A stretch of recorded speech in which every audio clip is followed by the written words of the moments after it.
มันตรงนี้เบิดเงินเท่าไหร่พ่อเฒ่าเหยานี่เดี๋ยวนี้หมดแบ่หมดอันนั้นไก่หมดหมูว้าเฮาซื้อหมูนี่ก็ลูกเฮาซื้อนี่ก็ไปซื้อซำนี้ชื่ออยู่สปูนก็ได้4,500,000แล้วซื้อแบ่ก็ล้านหนึ่งไก่นี่ก็7ตู้ไก่7โตพุ่นน่ะ7ตู้ไก่สำนกเขานี่บ่ใหญ่ดอกรวมทั้งหมดน่ะเท่าใดพ่อเฒ่ารวมทั้งหมดก็ได้ดอกทั้งหมูทั้งนี้ก็ได้รวมทั้งข้าวยาวนี่ก็ได้2ล้าน2 ล้านพุ่นน่ะทั้งเราทั้งแม่ทุกโฮมค่อยๆแนะนำได้เด้อพ่อเฒ่าค่อยแนะนำไปหาหมอก่อนแล้วจังมาเหยาก็ได้คันว่าประเพณีที่เจ้าเฮ็ดได้น่ะได้คันเราสิตายแฮงนี่บ่รอดอีหลีแล้วก็บ่รอดได้บ่รอดเหยาน่ะบ่แม่นค่อยลบหลู่พ่อเฒ่าเรื่องเฮ็ดก็เฮ็ดแต่ว่าต้องได้ไปหาหมอก่อนนะอิหยังทุกอย่างก็บ่ดีเท่าหมอดอกพ่อเฒ่าเอ้ยสบายดีท่านผู้ชมทุกท่านยินดีต้อนรับเข้าสู่ช่องกับปี Channel ฮ้อว่าสิไปหาครอบครัวโตเฮาพาไปอัปเดตนั่นล่ะพี่น้องไปให้หาหมอมื้อนั้นไปสิไปอัปเดตอาการเพิ่นดีขึ้นแล้วบ่เป็นแนวใดพอดีเห็นพ่อเฒ่าเพิ่นพี่น้องเมื่อกี้นี้ก็พี่ถามว่าแล้วเฮ็ดอิหยังเฮ็ดสารไหม้สารหยังสิไปเหยาก็คือครอบครัวโตเฮาพาไปหาหมอแหละพี่น้องอันนั้นก็ขมังแฮงแล้วไปเหยาผัดเฮาไปหาหมอบ่5นาทีพี่น้องหมอซักยาก็ดีเลยเปลี่ยนปานคนละคนเลยนะพี่น้องแต่นี่ก็บ่ฮู้จะสิเป็นแบบใดเดี๋ยวไปถามเบิ่งราวนํกันพี่น้องอันนี้มันเฮ็ดอิหยังก่อพ่อเฒ่าฮะอันนี้เฮ็ดอิหยังก่อเฮ็ดใส่ถ้วยนี่อยู่นี่เลยสิช่วยเหยาบ่ยาวเฮ็ดพี่ยาวนั่นเหยาผู้ใดพ่อเฒ่าย าวเมียเฮาคนเมียเฮาอยู่คนเจ็บเหยาเมียเมียคนไทยนี่เป็นไข้หลายมื้อแล้วเป็นน่ะได้เลย3มื้อเลยนะ3มื้อไปห้องหมอยังบ่ดีเอ้ยเคยถือน้ำพีนี่ก็ยาวไปหาหมออยู่ไสพ่อเฒ่าหมออยู่บ้านนี่แล้วเคยก็ยาวนี่บ่ได้ไปบ่ห้องหมอไปแล้วยังบ่ดีแล้วห้องหมอเพิ่นว่าแนวใดหมอเพิ่นว่าเป็นอิหยังหมอนี่ก็ยาวนี่ก็ถือแบบนั้นความมันนั้นความบ่อันพ่อเฒ่าอยู่ห้องหมอน่ะหมออยู่ห้องหมอเพิ่นว่าแนวใดห้องหมอน่ะเพิ่นว่าเป็นอิหยังไข้ซื่อๆบ่ยาอิหยังก็ได้กินอยู่บ่ยังยาบ่ได้กินสิเซาบ่เฒ่าเขาเจ้ามียานี่ค่อยแน่อยู่บ่ข้อยก็บ่มีแล้วยาก็อยู่ห้องหมอพุ่นแหละชื่อเจ้าไปหาแล้วมันบ่ไปหาไปห้องหมอนะยังอ้าวคือว่าไปแล้วเมื่อกี้นี่ว่าไปที่จังหวัดนั้นเจ้าลูกพ่อแม่นเพิ่นนี่ก็เฮือนเฮาอยู่นี่ก็ยาวยังเจ็บใหม่นี่เจ็บเมียนี่ดูเขาเมื่อกี้เคยถามพ่อเฒ่าว่าพ่อเฒ่าไปแล้วห้องหมอมีแต่ไปหาหมออยู่บ้านนี่แล้วเฮานี่เคยถือนั่นที่ยาวนี่ก็ยาวซะก่อนนี่แล้วยาวนี่ก็บ่ดีสิหาหมออีกห้องหมออีกห้องหมอนี่ก็คันพี่บ่เฮ็ดก็ใส่ยานี่ยาห้องหมอนี่ก็ดี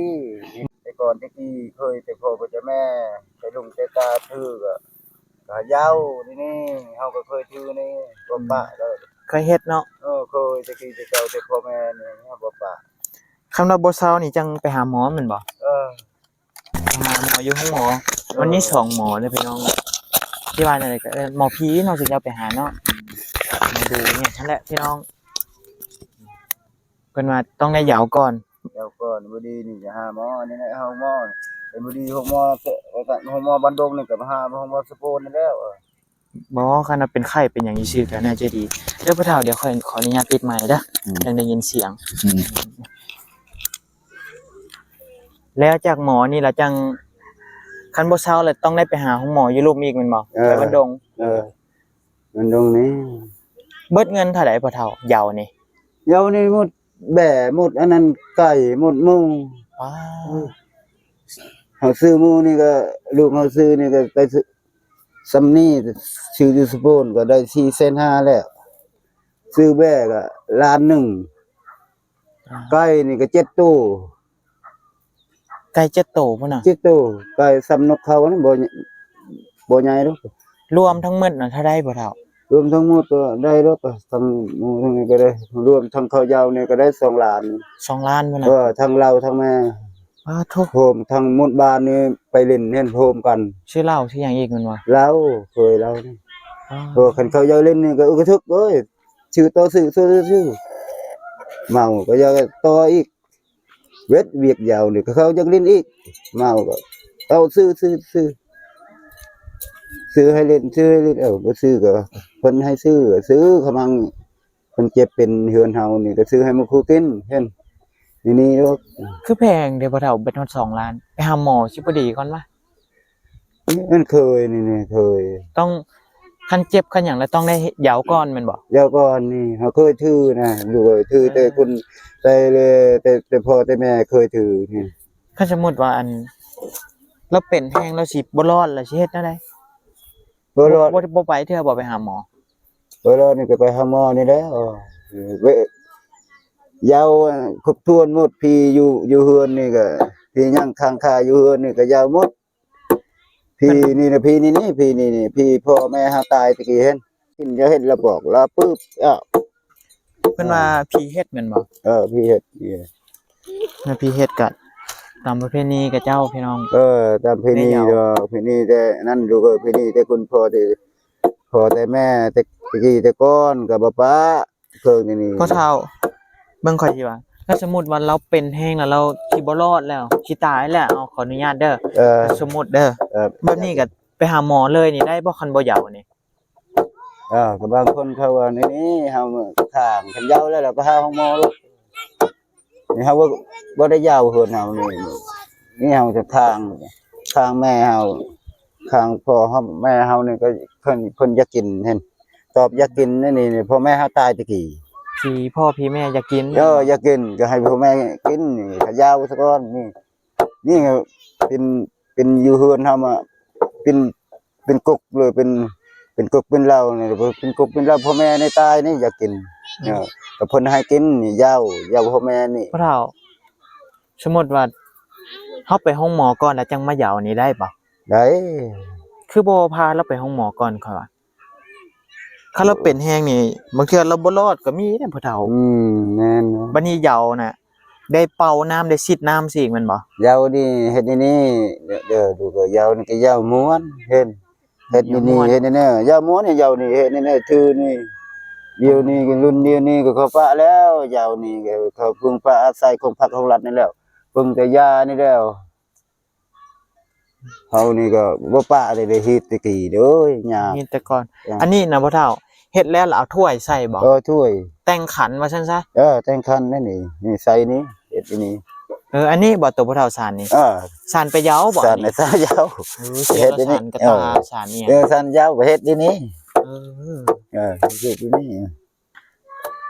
นี่ยากเลยเฮ็ดเฮานี่เนี่ย ที่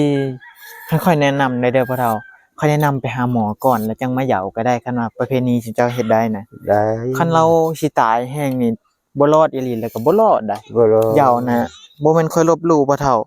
เรื่องเฮ็ดก็เฮ็ดแต่ว่าต้องได้ไปหาหมอก่อนนะอีหยังทุกอย่างก็บ่ดีเท่าหมอดอกพ่อเฒ่าเอ้ย พอแล้วนี่ก็หมอนี่ เห็นบ่อันโตเฮือนดูอยู่เทิงเฮือนเจ้าเนี่ยค่อยพาไปหาหมอมื้อนั้นก็เจ้าก็เหยาคือกันแม่นบ่ ยาว คือเจ้าก็ไปบ่เราเหยานะ ไปเฮาบ่กินเหล้านำกัน ไปเหยานํกันเฮือนตกเป็นไข้แล้วพาไปหาหมอด่วนๆนะพี่น้อง ไปหาหมอนี่ก็เห็นเจ้าไปหาหมอกับเจ้านี่ก็ดีลูกเพิ่น เห็นบ่เหยาพ่อแม่น่ะปะแล้วมันบ่จังได๋ก็บ่รอดแล้วแม่นบ่ บ่รอด ตกเป็นไข้เด็กน้อยเป็นไข้แหละบัดนี้เฮาพาไปหาหมอพาไปหาหมอฉีดยาแล้วเศร้าเลยนะ แม่นบ่อันนี้ คือเจ้าคิดนะคิดว่าเป็นย้อนเหยาหรือเป็นย้อนยา เป็นย้อนยางแล้วยาวนี่บ่ยาวนี่ยาวม่วนพี่นี่ก็บ่เห็น บ่แม่นจะกินเหล้าซื่อๆบ่พ่อเฒ่าบ่แม่นติ บ่แม่น บ่แม่นเนาะเฮ็ดตามประเพณีแม่นบ่ เฮ็ดดีก็เพิ่นโฮมกันก็บุครูหมดบ้านก็ให้กินเหล้าหั่น มาสมมุติแต่พ่อเฒ่าคันเหยานี่มาเบิดบ้านเลยแม่นบ่ หมดบ้านให้บอกหมดบ้านโฮมกันเพิ่นเพิ่นคือกันนี่เนาะบ้านแค่ทำหมู่น้อยๆนี่เอาทำสิกินนี่ทำกินอันนั้นทำกินไก่ก็หมดบ้านมากินหมูซ้ำนี่เหล้าชื่อให้เขา บ่อีกอย่างมันก็แพ พงอะลีเนาะพ่อเฒ่าเนาะทั้งหมูทั้งแบะทั้งไก่ ทั้งไก่ คันจะไปหาหมอนี่มีเงินไปหาหมออยู่บ่มีอยู่ติ มีอยู่ ใครแน่คันเรายังมีเงินไปหาหมอนะบ่ได้ยืมเงินมาเหยาติ บ่ได้ยืมดอกเงินเฮา ใคร เอ แน่ ง อันนี้น่ะคำว่ายืมนี่แฮงสิหนักคือครอบครัวโตเหยาแต่นั้นน่ะยืมเนาะ ยืม มันยืมพ่อเฒ่าอันนั้นน่ะ นะ ข้าแต่เจ้าบ่ได้ยืมโอ้ยเฮือนเจ้าสิใช้พ่อเฒ่า ซุนเงินเฮาลูกเฮาเมียเฮาเอ้ย อันนี้นี่บ่ เออ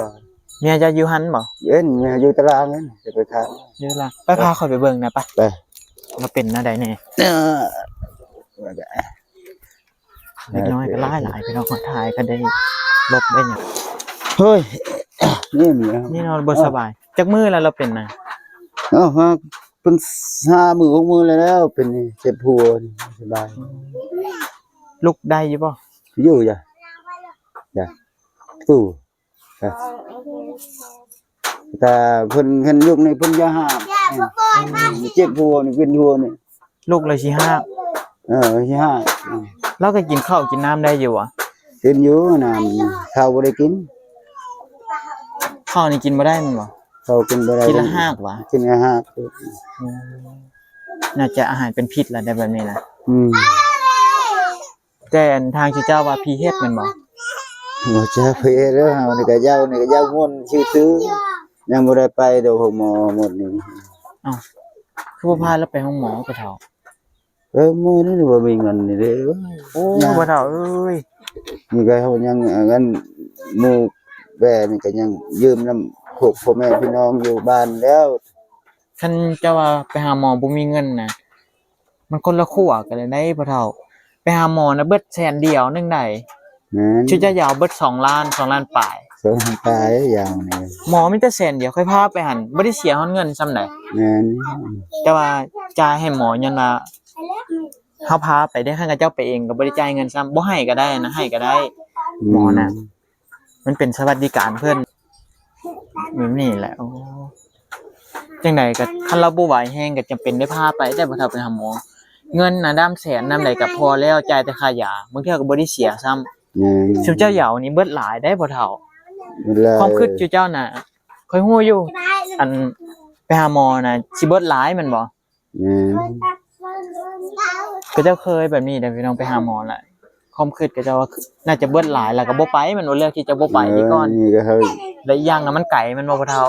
ใช่นี่เจ้าป้าสิเจ้าก่อนยังบ่ทันได้ยาวนี่ข้างพ่อแม่ตายตะกี้นี่คนอยากเป็นอย่ายาวนี่แล้วเวทยาวนี่คันก็บ่ดีก็เนี่ยไปหาหมอแล้วไปหา ได้ไปเนาะ ไป ถ้าเราบ่ดีก็ได้พาเราไปจังไดก็ต้องได้ไปนั่นแหละแล้วจังไข้ อืม คืออันนั้นหั่นหมอซักยาบัดเดียวบ่ฮอด5นาทีซ้ำเช้าแหละ แล้ว แล้วเมื่อยไหลบ่เท่า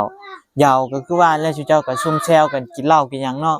ซึมเซลกันแล้วเมาเราก็ซึมเซล เราแฮงสิอันนั้นเราแฮงสิหนักได้บ่เท่า แห่งรัก เจ้าอุ้งอัง แห่ง อุ้งอัง ซึมเซลเนี่ยให้แตกดักหลากหลายเฮ็ดนี่ นั่นแหละ คนเจ็บก็หลากหลาย ถ้ามานั่นก็เมื่อได้จะสิยาวนี่ มันจะยาวมืออื่น ยามมื้ออื่น ซ้ำ ก็ว่าเฮือนเพิ่นก็มีรถมีหยังอยู่คันว่าไปหาหมอก็พาเพิ่นไปหาหมอก่อนบ่เท่าเอ้ย แล้ว มันบ่ได้ดนดอกมันชั่วโมงเดียวก็แล้วมาฮอดเฮือนแล้วชั่วโมงหนึงอะนะ แม่น เท่าเอ้ยเจ้ายาวนั่นพากันคนมาเบิดบ้านเนาะแซวแล้วแฮงสิเจ็บหัวคนเก่าได้บ่เท่า สิไปเว้อคนเมาเราในเซลแห้งเจ็บอยู่ โอ้ยบ่เท่าเอ้ยเมื่อบ่ฮอดแสนดอกไปหาหมอหั่นน่ะคือเจ้ายาวนี่20เท่าบ่เท่าแสนหนึง20เทื่อ แม่น เบิดหลายอีหลียาวนั่นกินข้าวกินน้ำก็กินบ่ได้เลย น้ำกินเยอะได้น้ำเขานี่กินบ่ได้กินละหะเลยเจ็บปวดบางคนลุกก็ลุกบ่ได้เลยกันลุกเราจะหะลุก ปวดหักเจ็บหัวปวดหักกันว่าเดี๋ยวนี้ เจ็บหัวนี่เจ็บหลายเลย ลูกหลานที่เจ้าก็อยู่เฮือนนํกันเบิดบ่อยู่นํกันโอ้ใครแน่สันเอาบ่เท่าเดี๋ยวเป็นเดี๋ยวถ้าติดตามเบิ่งเดี๋ยวค่อยสิมาเจาะเบิ่งใหม่เด้อ แล้วเจ้าจะ กันได้เข้ามาบางเทื่อได้เข้ามื้ออื่นมื้อหยังที่เจ้าเหยาแล้วคำว่าบ่ดีก็เป็นตาไปหาหมอก็ไปหั่นแหละเอาเดี๋ยวค่อยสิขึ้นไปเฮือนเทิงอยู่ดีมีแฮงเด้อบ่เท่าเด้อ เจ้าจะ อยู่ดีมีแฮงแล้วก็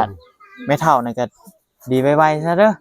เจ้าก็ดีๆมีแฮงเด้อ โอ้ยสุคนอยู่อ้อมข้างอ้อมแอบนี่ก็อยู่ดีมีแฮงทุกคน เอาเดี๋ยวค่อยมาเจาะเบิ่งใหม่คันบ่ดีก็จำเป็นจะพาไปหาหมอแหละ เอาโอเค อันนี้นะพี่น้องบ่แม่นเฮาลบหลู่ประเพณีของเพิ่นนะแต่ว่า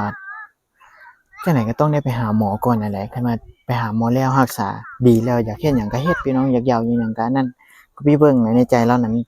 แค่อยากซุ่มแซวอยากกินเหล้าซื่อๆเบิ่งจากการที่ว่าเราบอกแล้วพี่น้องแม่เฒ่านะเจ็บจะสิตายแล้วสิบ่รอดแล้วจังไดก็ต้องได้ยาวเบิดเงิน2ล้านยาวนะพัดไปหาหมอเบิดแต่เท่าไหร่100,000 200,000นึงเราบ่มีเงินไปหาหมอค่าหมูค่าแบ้แล้วก็ค่าไก่อีก7โตพี่น้องยากนำก็จะใช้น้ำมันรถบ่ฮอด50,000นกลงไปกลับนะค่าหมอนำไปได้ไป10เทื่อพุ่นแหละพี่น้องเงิน2ล้านน่ะบางเทื่อก็บ่ได้เสียซ้ำบ่แม่นว่าเฮาอยากลบหลู่เราแต่ก็พี่ไปถ่ายคลิปนั้นก็พี่น้องกินเหล้าหึ่งๆนั่นน่ะจะกินเหล้ามาแหละเมียน่ะเบิ่งน่ะเจ็บแฮงคือสิบ่รอดแล้วพี่น้องเมื่อยแฮงคันว่ามาเหยามื้ออื่นนี่เหยานี่ก็จะมากินเหล้ากินเบียร์เปิดเพลงตุ้มๆๆแฮงอยากไล่ขนาดเลยนะทางที่ดีก็คือเฮาแนะนำให้ไปหาหมอแหละคันว่าไปหาหมอแล้วดีก็ดีแล้วจะเฮ็ดหยังก็จังเฮ็ดนั่นแหละพี่น้องก็ตามที่เฮาว่าแต่ว่าเฮือนเพิ่นก็ใครแต่บ่ได้ไปยืมเงินกับเจ้าแหละคันยืมมันก็สิหนักเลยแหละเงินฮอด2ล้านสิเอามาจะใส่รถรางก็มีคันว่าไปหาหมอก็ไปหาเองก็ได้อยู่พี่น้องลูกหลานก็เจ้าก็หลายอยู่เฮือนนั่นโอเคพี่น้องจังได๋ก็ขอให้ทุกท่านอยู่ดีมีแรงสุขภาพแข็งแรงผิดพลาดประการใดก็พี่ก็ต้องขอโทษขออภัยณที่นี้ถึกใจก็ฝากไลค์ฝากแชร์ฝากติดตามให้กับพี่นะเด้อพี่น้องเดี๋ยวพบกันในคลิปหน้าสำหรับคลิปนี้ก็พี่สิขอตัวไปก่อนพี่น้องสวัสดี